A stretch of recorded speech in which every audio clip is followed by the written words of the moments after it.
To realize that this is not as unusual and theoretic as it may seem so far, it can help to look at an analogy.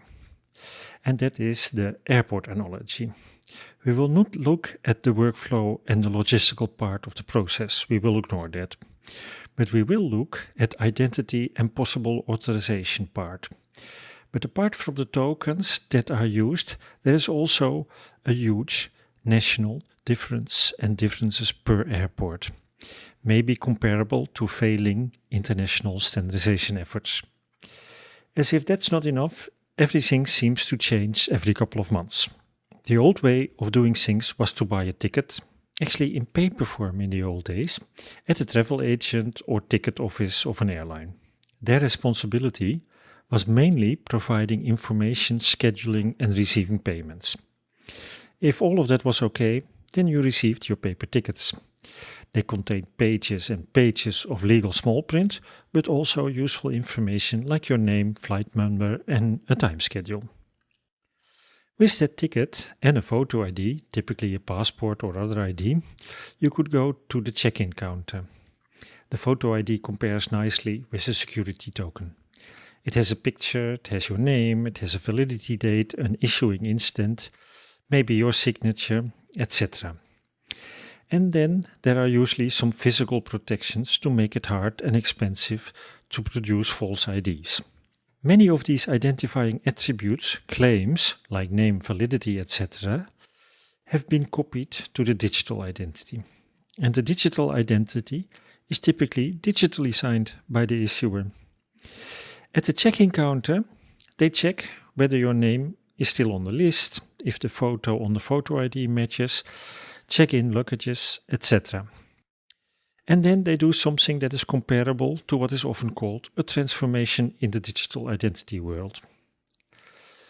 They issue a boarding pass, which contains a new collection of claims.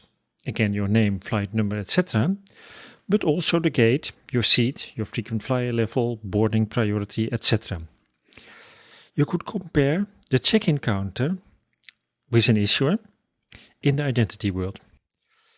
This new token is specific for the staff at the gate. One could compare the staff at the gate with the application. The boarding pass contains all the things that the staff needs to make boarding as efficient as possible. They trust the others earlier in the chain to have done their work, and the gate will concentrate on boarding. Now things change, as they always do. Introduction of electronic tickets and self-service check-in. As long as the self-service machine still prints the traditional boarding pass, nothing changes for the gate.